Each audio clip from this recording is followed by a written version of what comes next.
Bonjour. Eh bien, pour ceux qui ont suivi un petit peu le fil sur mon profil Facebook, vous savez que ce matin, j'ai eu quelques petits problèmes avec Internet.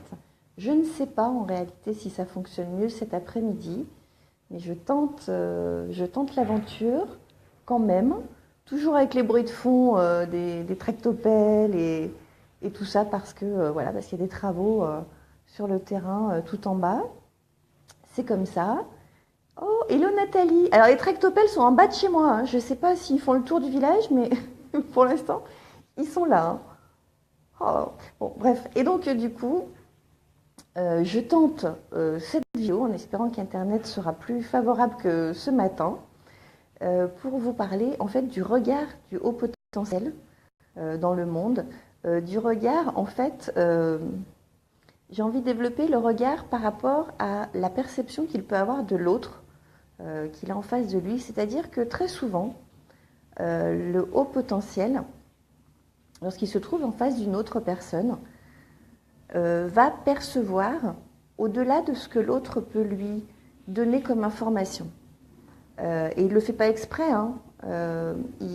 Parfois même, il ne sait pas trop quoi faire des informations qu'il reçoit en plus que les informations que l'autre veut bien lui donner verbalement ou non verbalement, peu importe, mais en tout cas, euh, il a une perception qui n'est pas forcément du domaine de la clairvoyance, hein, même s'il y en a beaucoup de HP qui sont dans le domaine de la clairvoyance, mais il va avoir tendance effectivement à être capable de scanner l'autre, quoi, de voir au-delà de ce que l'autre veut bien donner. Donc, moi, je ne sais pas, hein, mais moi, ça m'arrive d'être en face de quelqu'un qui me tient un discours, qui me parle, qui me sourit, et je vois quelque chose que cet autre ne me dit pas. Je peux voir de la douleur, je peux voir de la tristesse, je peux voir de l'inquiétude, je peux voir des choses qui ne me sont pas dites. Et je ne sais pas toujours quoi faire de ça, parce que si c'est quelqu'un que je connais très bien, je vais... Hello Carmen, ça fait plaisir. Sylvie, euh, si c'est quelqu'un que je connais très bien, je peux dire, bah écoute, je me permets de te poser la question, j'ai l'impression qu'il y a quelque chose qui ne va pas, est-ce que tu as envie d'en parler ou pas? Mais quand c'est quelqu'un que je ne connais pas très bien, bah, je ne sais pas trop quoi faire de cette information invisible quelque part que je reçois de l'autre, parce que parce qu'on ne sait pas comment l'autre va recevoir ça finalement.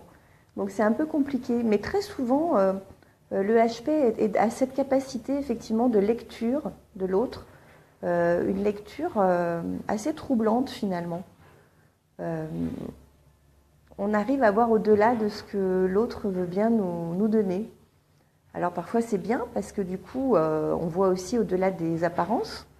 Donc on voit au-delà des apparences ce qui n'est pas bon, mais on voit aussi ce qui est bon, hein. Donc il y a des gens qui parfois ne donnent pas forcément une très bonne impression a priori, mais on ressent à l'intérieur que non, il y a un truc qui n'a pas été dévoilé. C'est une bonne personne qu'on a en face de soi. Et ça c'est plutôt cool en fait. Puis il y a l'inverse qui se produit, hein. La personne produit quelque chose de très agréable a priori, et on ressent un truc pas bon, quoi. Il n'y a rien à faire. Et c'est du domaine de l'intuition, de l'intuitif. C'est du domaine de la perception qui commence à être ultra développée au niveau des sens, en fait, hein. Et on n'oublie pas que le haut potentiel a tous ces sens qui sont hyper développés, hein. C'est pas seulement une hypersensibilité en termes d'émotion, hein. C'est une hypersensibilité de l'ouïe, de l'odorat, de tout, quoi. Donc il y a aussi cette capacité à lire les autres de façon plus forte que d'autres personnes. Et là, le HP va avoir ce truc-là plus ou moins développé. Je ne sais pas si vous me posez des questions, je ne les vois pas, hein. Bon. Euh, et après, quand on commence à percevoir ce genre de choses, au début on se dit soit qu'on est fou et que bon, on a des trucs qui nous traversent la tête et que c'est peut-être du grand n'importe quoi, et peut-être que ça peut l'être aussi, hein. Ou alors on finit par se rendre compte, parce que on cumule ce type d'expérience, qu'à chaque fois, on ne s'est pas trompé. Et du coup, quand on commence à cumuler, finalement, c'est là qu'on s'interroge réellement, en se disant, attends, mais non, je ne suis pas dingue, en fait. Là, j'avais pensé ça, et c'était vraiment ça. Là, j'avais ressenti ça, et c'est vraiment ça, etc. Quand on commence à cumuler, là, l'interrogation, elle est différente. Elle est plus de se dire, ok, bah alors, si j'arrive vraiment à avoir ça en plus, qu'est-ce que je peux en faire? Qu'est-ce que je peux en faire de productif, hein, de positif? Et donc il y a beaucoup de HP finalement qui se posent la question de quoi en faire. Alors dans le développement personnel, c'est effectivement plutôt très utile parce que arriver à lire des choses que l'autre ne nous dit pas tout de suite, ça peut aider aussi dans le dialogue, dans l'accompagnement. Donc en se disant, bah oui, cette personne, elle a quelque chose de suffisamment fort en elle que moi je reçois, que peut-être tout le monde ne reçoit pas, mais si moi je le reçois, ça vaut peut-être le coup de la faire aller sur cette route-là ou pas. Mais en tout cas, c'est quelque chose qui est important. Donc voilà, ça peut conduire à beaucoup de choses. Et puis il y a une autre chose dont je voulais vous parler sur le regard du haut potentiel. Et ça, c'est fou aussi, quelque part. Mais bon, de toute façon, le zèbre a l'habitude de vivre des trucs un peu étranges. Donc, une de plus ou une de moins, on n'est pas à ça près. C'est parfois ce sentiment, c'est pour ça que j'ai intitulé cette vidéo comme au cinéma, c'est parfois ce sentiment d'être totalement spectateur, en fait, à la vie. Et on est là, on sait qu'on est là, hein, on n'est pas débile, hein, on a conscience qu'on est bien là. D'ailleurs, parfois, on vérifie, on se regarde, et oui, je suis bien là. Mais il n'empêche qu'on se sent totalement spectateur de ce qui est en train de se passer autour de nous. Et c'est super bizarre parce qu'il y a un côté un peu flippant, un peu angoissant de se dire c'est bizarre ce sentiment d'avoir l'impression d'être juste à observer une scène et de ne pas être à l'intérieur.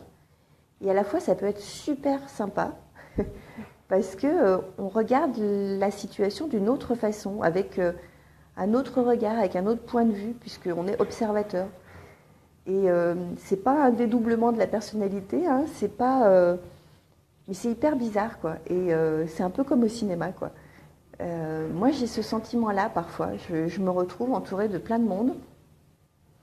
Il y a un moment où je suis dans la scène, dans la situation, je la vis pleinement, je partage pleinement. Puis il y a un moment où mon cerveau décroche. Et quand il décroche, bah, c'est comme au cinéma. D'un seul coup, effectivement, je deviens spectatrice de ce qui est en train de se passer. Et c'est hyper curieux. Soit je le vis très bien, comme je vous l'ai dit, hein, et je suis en pleine observation, et du coup tous mes sens sont en éveil, et je vois des choses, en effet, que peut-être je n'aurais pas vues si je n'avais pas été que spectatrice. Soit je trouve ça hyper angoissant, d'un seul coup, d'arriver à déconnecter comme ça d'une situation et du présent, en fait. C'est très paradoxal tout ça. En plus, le zèbre, ayant beaucoup de difficultés à vivre l'instant présent, hein, parce que justement, il a cette capacité, on en avait déjà parlé dans une autre vidéo, à basculer dans le passé, dans le futur, etc. Vous imaginez, quand on découvre qu'on a également cette capacité inconsciente, hein, parce qu'après on peut décider de le faire consciemment, c'est pas ce que je suis en train de dire, c'est complètement possible, mais là, pour le coup, à la base, c'est plutôt inconscient. Quand on a cette capacité consciente ou inconsciente, à s'extraire de la situation et à devenir uniquement observatrice, c'est hyper bizarre en fait. C'est hyper bizarre pour soi, c'est hyper bizarre pour les autres si toutefois on en parle. J'ai pas souvent entendu les gens en parler. Moi j'en parle parce que j'ai décidé en fait de parler d'absolument tout ce que j'ai pu ressentir ou que je ressens encore aujourd'hui en tant que zèbre, en tant que haut potentiel. Parce que je considère qu'il y a des tas de problématiques que l'on rencontre, hommes, femmes, enfants, adolescents, et qui perdurent parce qu'en fait, on n'ose pas dire ce qu'on vit, ce qu'on ressent, ce qu'on perçoit, parce qu'on a peur de passer pour ci, pour ça. Moi, je m'en fous aujourd'hui de passer pour n'importe quoi, j'en ai rien à cirer. Je peux passer pour la plus dingue des dingues de l'univers, je m'en fous. De toute façon, je suis comme je suis. Je travaille uniquement à améliorer mon quotidien, ma vie et faire en sorte que je sois la plus heureuse possible. Mais je ne transformerai pas encore une fois qui je suis. Donc je préfère autant partager ce que je ressens, ce que je vois d'autres ressentir et me dire que ça va servir à quelqu'un. Et si ça ne sert pas à 25 personnes, c'est pas grave. Si ça sert à une personne qui se dit mais elle a raison, moi aussi parfois, je décroche de la situation, je deviens spectatrice de la situation et je vis ça super bizarrement ou au contraire je m'éclate à vivre ça parce que tous mes sens sont éveillés, parce que d'un seul coup je vois la situation sous un autre angle et que c'est fantastique, ça m'apporte des réponses.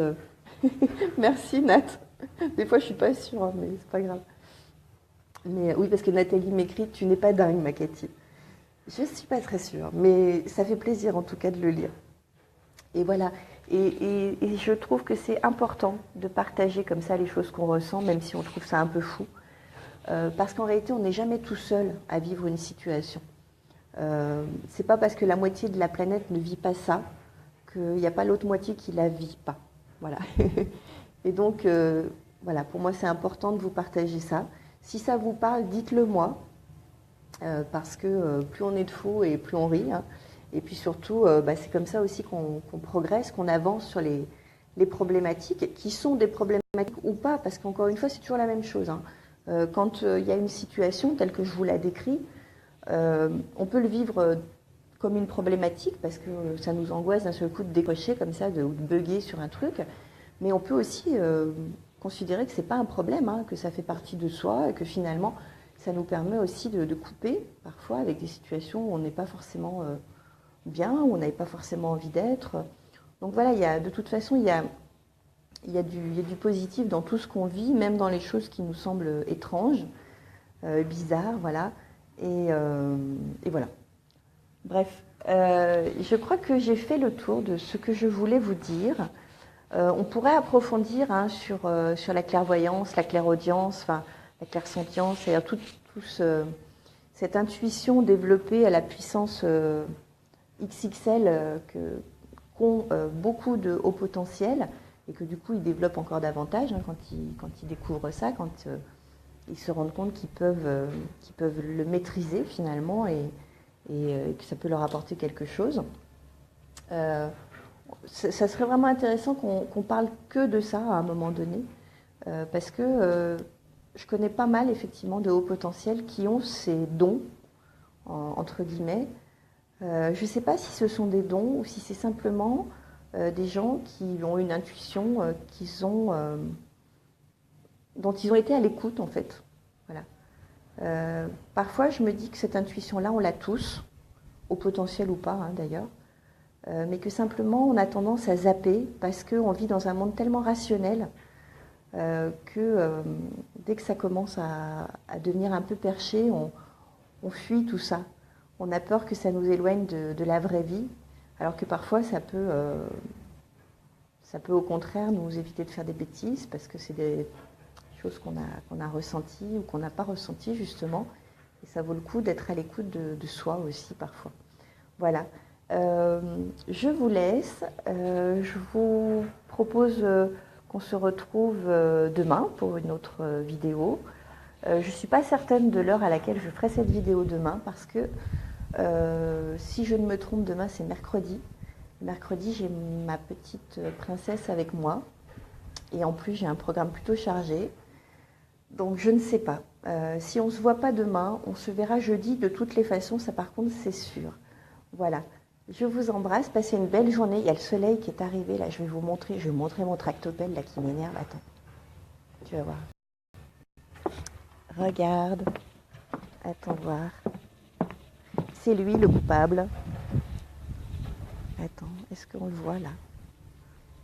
J'ai la lumière en pleine face, du coup je ne sais absolument pas si je vous montre ce que j'ai envie de vous montrer. Voilà.